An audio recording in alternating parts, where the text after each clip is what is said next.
Real life T V میں خوش آمدید۔ آج ہم عیسائیوں اور مسلمانوں کے درمیان لڑی جانے والی صلیبی جنگوں کے بارے میں بات کریں گے، جنہوں نے مشرق وسطیٰ کے ایک بڑے علاقے پر گہرے نقوش چھوڑے ہیں۔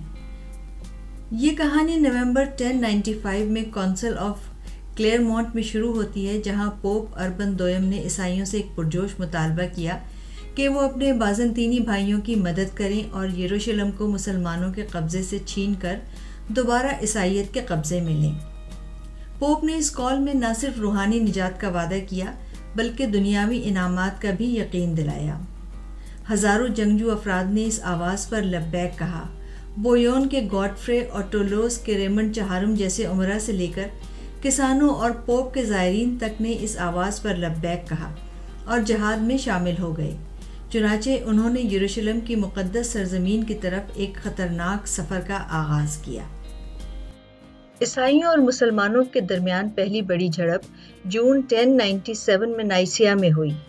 نائسیا، جو سلجوق ترکوں کے زیر اثر ایک اہم شہر اور عیسائیوں کے راستے کی ایک بڑی زبردست رکاوٹ تھا، صلیبی افواج نے بازنطینی سلطنت کی مدد سے نائسیا کا محاصرہ کیا اور ایک ماہ کی شدید لڑائی کے بعد اس پر قبضہ کر لیا۔ اپنی فتح کے نشے میں سرشار صلیبیوں نے اپنی پیش قدمی جاری رکھی۔ جولائی 1097 میں ڈوریلیم کی جنگ میں ترکوں نے ان پر گھات لگا کر حملہ کر دیا۔ چلچلاتی دھوپ میں صلیبیوں کے قدم اکھڑ گئے، لیکن انہوں نے ہمت نہ ہاری اور کمک پہنچنے تک قدم جمائے رکھے۔ یہ ان کے عزم کا امتحان تھا۔ صلیبیوں نے بالآخر فیصلہ کن فتح حاصل کی۔ صلیبیوں کی کامیابی کا یہ سفر انطاکیہ تک جاری رہا، جو کہ جنگی اہمیت کا حامل شہر ہے۔ انطاکیہ کا محاصرہ، جو اکتوبر 1097 سے جون 1098 تک جاری رہا، انتہائی سخت تھا۔ قحط، بیماریاں اور جنگی دھوکہ دہی مسلسل سپاہیوں کے حوصلے کا امتحان لیتی رہیں۔ پھر وہ لمحہ آن پہنچا جب شہر کی فصیل ٹوٹ گئی اور صلیبی فوج کا انطاکیہ پر قبضہ ہو گیا۔ انطاکیہ کے اندر اگرچہ حالات مایوس کن تھے، لیکن ایک مقدس نیزے کی معجزاتی دریافت نے ان کو دوبارہ نئی قوت بخش دی، جس کے نتیجے میں شہر کے باہر ایک بڑی فوج کے خلاف زبردست فتح حاصل ہوئی۔ انطاکیہ کو اپنے کنٹرول میں رکھتے ہوئے صلیبیوں نے مزید مشکلات برداشت کرتے ہوئے جنوب کی طرف مارچ کیا۔ آخرکار جون 1099 میں وہ یروشلم کے قریب پہنچ گئے۔ مقدس شہر کے نظارے نے ان میں نیا جوش پیدا کر دیا۔ جولائی 1099 میں یروشلم کا محاصرہ پہلی صلیبی جنگ کا عروج تھا۔ ایک وحشیانہ حملے اور انتھک لڑائی کے بعد صلیبیوں نے 15 جولائی 1099 کو شہر کے دفاع کو توڑ کر شہر پر قبضہ کر لیا۔ لیکن یہ قبضہ خونریزی کی ایک دردناک داستان تھا جو عرصے تک نہ بھلائی جا سکی۔ یروشلم پر قبضہ کرنے کے بعد صلیبیوں نے اور کئی ریاستیں قائم کی۔ یہ صلیبی ریاستیں آنے والی کئی دہائیوں تک جنگ و جدل کے میدان اور ثقافت کے مراکز بن گئیں۔ پہلی صلیبی جنگ یروشلم پر قبضے اور صلیبی ریاستوں کے قیام کے ساتھ ختم ہوئی۔ دوسری صلیبی جنگ 1147 سے 1149 تک جاری رہی۔ یہ صلیبی جنگ 1144 میں کاؤنٹی آف اوڈیسا پر موصل کے مسلمان حکمران عماد الدین زنگی کے قبضے کی رد عمل کے نتیجے میں شروع ہوئی، جس نے عیسائی عوام اور فوجوں میں دوسری صلیبی جنگ کی چنگاری کو بھڑکا دیا۔ پوپ یوجین III نے دسمبر 1145 میں ایک نئی صلیبی جنگ کا مطالبہ کر دیا۔ جرمنی کے بادشاہ کونراڈ III اور فرانس کے بادشاہ لوئیس VII کی مشترکہ افواج نے کھوئے ہوئے علاقے کی طرف پیش قدمی شروع کی تاکہ ایڈیسا کا علاقہ دشمن سے واپس چھینا جا سکے۔ صلیبی فوجیوں نے مختلف راستے اختیار کیے۔ کونراڈ کی افواج نے بلقان کے ذریعے زمینی راستے کا انتخاب کیا، جبکہ لوئی کی فوجوں نے سسلی کے سمندری راستے کا انتخاب کیا۔ دونوں کو اپنے سفر میں اہم چیلنجز کا سامنا کرنا پڑا۔ کونراڈ کی فوج کو اناطولیہ میں بہت نقصان اٹھانا پڑا، جہاں سلجوق ترکوں نے ان پر گھات لگا کر حملہ کیا۔ کمزور اور شکست خوردہ کونراڈ کی افواج کی باقیات نائسیا کے علاقے میں لوئی کی فوج کے ساتھ شامل ہو گئیں۔ 1148 میں مشترکہ صلیبی افواج نے یروشلم کا رخ کیا اور دولت مند اور اہم شہر دمشق پر حملہ کرنے کا فیصلہ کیا۔ جولائی 1148 میں دمشق کا محاصرہ ایک نازک لمحہ تھا۔ ابتدائی کامیابیوں کے باوجود صلیبیوں کو شدید مزاحمت اور رسد کے مسائل کا سامنا کرنا پڑا۔ صرف چند دنوں کے بعد اندرونی تنازعات اور اسٹریٹجک غلطیوں نے انہیں محاصرہ ترک کرنے پر مجبور کیا، جو کہ ایک اہم ناکامی تھی۔ شکست خوردہ اور مایوس صلیبی رہنما یورپ واپس لوٹ گئے۔ دوسری صلیبی جنگ 1149 میں کسی اہم نتیجے کے بغیر ختم ہوئی، جو پہلی صلیبی جنگ کی فتوحات کے بالکل برعکس تھی۔ 1187 میں صلاح الدین کے یروشلم پر قبضے سے تیسری صلیبی جنگ شروع ہو گئی، جو 1189 سے 1192 تک جاری رہی۔ اس صلیبی جنگ کی قیادت قرون وسطیٰ کے چند مشہور شخصیات نے کی۔ تیسری صلیبی جنگ کا محرک 1187 میں یروشلم کا سقوط تھا۔ مصر اور شام کے سلطان صلاح الدین ایوبی نے صلیبی ریاستوں کے خلاف حطین کی جنگ میں فیصلہ کن فتح حاصل کی، جس سے اس کے اس مقدس شہر پر قبضے کی راہ ہموار ہوئی۔ اس قبضے نے عیسائی دنیا کو گہری تشویش میں مبتلا کر دیا۔ اس کے جواب میں پوپ گریگوری 8 نے جنگ کی کال دی، جس میں یورپی بادشاہوں پر زور دیا کہ وہ متحد ہو جائیں اور یروشلم پر دوبارہ قبضہ کریں۔ اس وقت کے 3 طاقتور ترین لیڈروں، انگلستان کے Richard the Lionheart, France کے فلپ، رومن امپائر کے فریڈرک باربروسا نے اس کال پر لبیک کہا۔ انہوں نے اس مقدس سرزمین کے لیے خطرناک سفر کا آغاز کیا۔ فریڈرک باربروسا نے زمینی راستے کا انتخاب کیا، لیکن افسوسناک طور پر 1190 میں دریائے سیلف میں ڈوب گیا، جس کی وجہ سے اس کی فوج منتشر ہو گئی۔ دریاسنا رچرڈ اور فلپ سمندر کے ذریعے 1191 میں لیونٹ پہنچ گئے۔ 1189 سے 1191 تک جاری رہنے والے محاصرے اور مہینوں کی شدید لڑائی کے بعد آخر کار صلیبیوں نے آکرے پر قبضہ کر لیا۔ یہ فتح اہم اور حوصلہ بڑھانے والی تھی، اور اس نے مزید کارروائیوں کے لیے موقع فراہم کیا۔ ستمبر 1191 میں ارسوف کی جنگ میں بادشاہ رچرڈ دی لائن ہارٹ نے بہترین جنگی حکمت عملی کا مظاہرہ کرتے ہوئے ایک مثالی نظم و ضبط کے ساتھ جوابی حملے کی قیادت کی اور سخت جدوجہد سے فتح حاصل کی۔ اس جنگ میں رچرڈ نے بہترین قیادت کا مظاہرہ کیا اور صلیبیوں کے اعتماد کو بڑھایا، لیکن قسمت کی دیوی اس پر مہربان نہ تھی۔ ان کامیابیوں کے باوجود صلیبیوں کو یروشلم پر دوبارہ قبضہ کرنے میں ایک زبردست چیلنج کا سامنا کرنا پڑا۔ رچرڈ اور صلاح الدین جھڑپوں کے ساتھ ساتھ گفت و شنید میں بھی مصروف تھے۔ دونوں ہی جنگی شطرنج کے ماہر کھلاڑی اور سفارتی داؤ پیچوں سے واقف تھے، اور جنگ میں کامیابی کے لیے اپنی اپنی بھرپور کوشش کر رہے تھے۔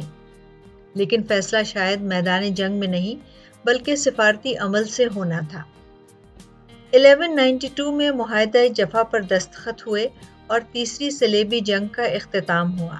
اس معاہدے کے تحت عیسائی زائرین کو یروشلم میں مقدس مقامات تک رسائی کی اجازت دی گئی، جبکہ شہر مسلمانوں کے کنٹرول میں رہا۔ چوتھی صلیبی جنگ کا آغاز 1202 میں پوپ انوسنٹ نے کیا تھا، جس کا بنیادی مقصد یروشلم کو مسلمانوں کے قبضے سے دوبارہ حاصل کرنا تھا۔ پوپ انوسنٹ نے مقدس شہر پر دوبارہ قبضہ کرنے کے لیے ایک متحدہ عیسائی کوشش کا آغاز کیا۔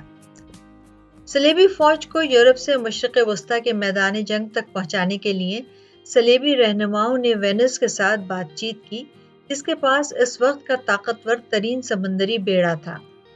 وینس والوں نے بھاری رقم کے بدلے فوجوں کی ترسیل کے لیے بحری جہاز فراہم کرنے پر اتفاق کیا۔ ایک ایسا معاہدہ تھا جس نے صلیبی جنگ کو ایک نئی دلچسپ شکل دی۔ صلیبیوں نے ضروری فنڈز جمع کرنے کے لیے جدوجہد شروع کی۔ 1202 تک متفقہ رقم کا صرف 1% حصہ جمع ہو سکا، جس سے صلیبی وینس کے مقروض ہو گئے۔ چونکہ ضرورت ایجاد کی ماں ہے، اس لیے مالی کمی نے صلیبیوں کو ایک نئی راہ دکھا دی۔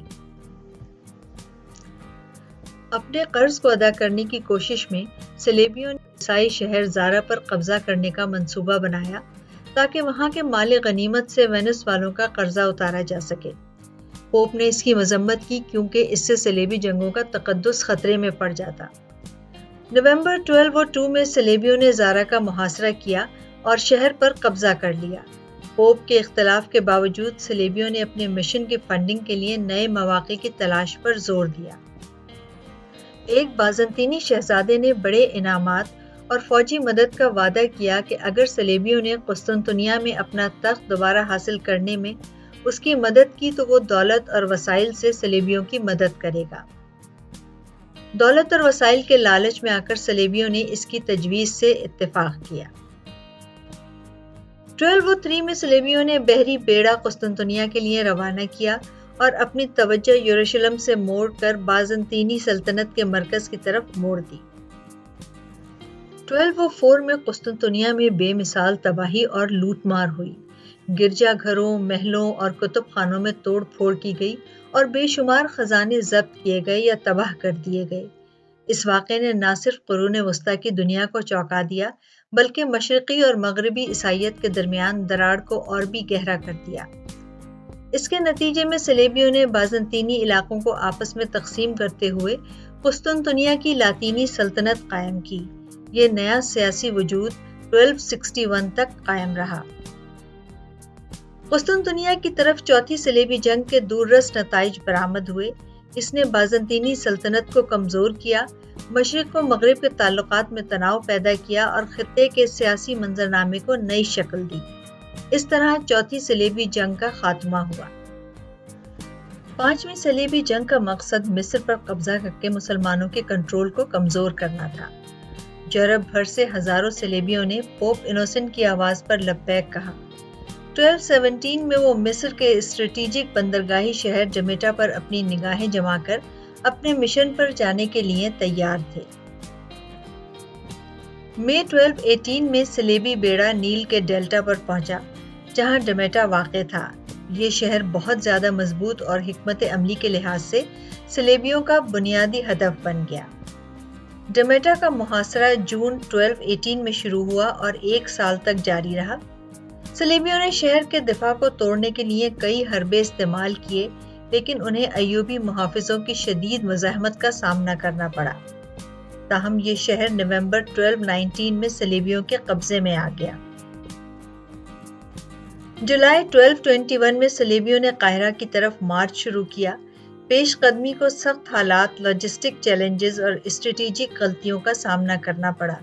اس کا اختتام اگست 1221 میں منصورہ کی جنگ میں ہوا۔ منصورہ میں صلیبیوں نے خود کو نیل کے ڈیلٹا میں پھنسا ہوا پایا۔ سلطان الکامل کی قیادت میں مصری افواج نے صلیبیوں کی کمزور پوزیشن کا فائدہ اٹھاتے ہوئے جوابی حملہ کیا جس کے نتیجے میں صلیبیوں کا بھاری نقصان ہوا اور صلیبیوں کو سلطان الکامل کے ساتھ مذاکرات پر مجبور ہونا پڑا۔ نتیجہ مذاکرات کے ذریعے صلیبیوں کی واپسی کی صورت میں نکلا۔ جمیٹا کو واپس مسلمانوں کے حوالے کر دیا گیا۔ اس کے بدلے میں صلیبیوں کو واپسی کا محفوظ راستہ مل گیا۔ پانچویں صلیبی جنگ کا خاتمہ صلیبیوں کی ناکامی پر ہوا۔ چھٹی صلیبی جنگ 1228 سے 1229 تک ہوئی جس کی قیادت شہنشاہ فریڈرک سیکنڈ نے کی۔ شہنشاہ فریڈرک نے طویل عرصے سے مقدس سرزمین پر صلیبی جنگ کی قیادت کرنے کا وعدہ کیا تھا۔ برسوں کی تاخیر کے بعد اس نے بالآخر 1228 میں یروشلم پر دوبارہ قبضہ کرنے کا عزم کیا۔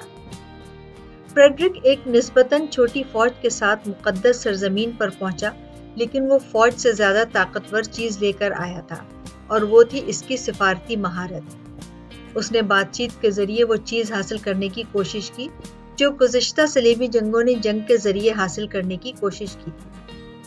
اس وقت مسلم دنیا بکھر چکی تھی اور سلطان الکامل جس نے مصر اور لیونٹ کے زیادہ تر حصے کو کنٹرول کیا تھا دوسرے مسلم حکمرانوں کے ساتھ تنازعات میں مصروف تھے۔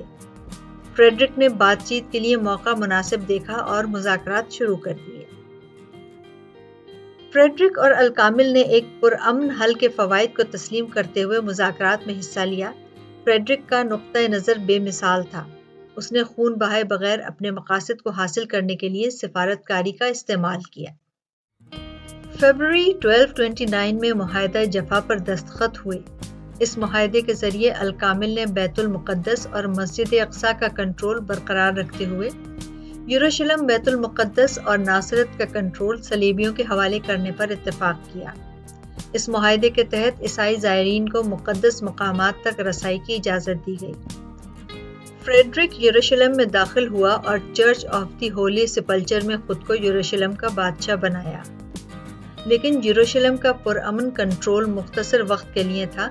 1929 میں فریڈرک کی رخصتی نے شہر کو کمزور کر دیا اور 1244 تک یروشلم واپس مسلمانوں کے ہاتھ میں چلا گیا۔ ساتویں صلیبی جنگ 1248 سے 1254 تک ہوئی۔ مقدس سرزمین پر دوبارہ قبضہ کرنے کے لیے فرانس کے بادشاہ لوئی 9 نے صلیبی جنگ کی قیادت کرنے کا فیصلہ کیا۔ اس نے ایک بڑی فوج جمع کی اور 1248 میں اپنے مشن پر نکلا۔ صلیبیوں کا پہلا بڑا ہدف مصر کا شہر ڈمیٹا تھا۔ اس شہر پر قبضہ کرنا ان کے منصوبوں کے لیے بہت ضروری تھا۔ جون 1249 میں صلیبیوں نے ڈمیٹا پر حملہ کیا۔ کچھ سخت لڑائی کے بعد وہ شہر پر قبضہ کرنے میں کامیاب ہو گئے۔ یہ بادشاہ لوئی اور اس کی فوج کے لیے ایک بڑی جیت تھی، لیکن اصل چیلنج ابھی آگے تھا۔ فروری 1250 میں وہ المنصورہ شہر کی طرف بڑھے۔ یہ وہ جگہ ہے جہاں صلیبیوں کو ایک مضبوط اور اچھی طرح سے تیار مصری فوج کا سامنا کرنا پڑا۔ جنگ شدید تھی اور صلیبیوں کے لیے تباہی میں بدل گئی۔ بہت سے لوگ مارے گئے اور بادشاہ لوئی 9 خود مصریوں کے ہاتھوں گرفتار ہو گیا۔ بادشاہ لوئی 9 کی گرفتاری صلیبیوں کے لیے ایک بہت بڑا دھچکا تھا۔ اپنے لیڈر کے بغیر وہ بڑی مشکل میں تھے۔ کنگ لوئی 9 کو واپس حاصل کرنے کے لیے صلیبیوں کو بھاری تاوان ادا کرنا پڑا۔ انہیں ڈمیٹا کو بھی چھوڑنا پڑا۔ طویل مذاکرات کے بعد بالآخر کنگ لوئی کو رہا کر دیا گیا۔ 1254 میں کنگ لوئی 9 فرانس واپس آیا۔ 7ویں صلیبی جنگ اپنے مقاصد حاصل کرنے میں ناکام رہی تھی۔ 1270 میں 8ویں صلیبی جنگ اور 1271-72 تک 9ویں صلیبی جنگ کا کوئی خاص نتیجہ نہیں نکلا۔ اس لیے 13ویں صدی کے آخر تک صلیبی جنگوں کا مذہبی جذبہ آہستہ آہستہ ٹھنڈا پڑتا گیا اور جنگوں کا سلسلہ آہستہ آہستہ ختم ہو گیا۔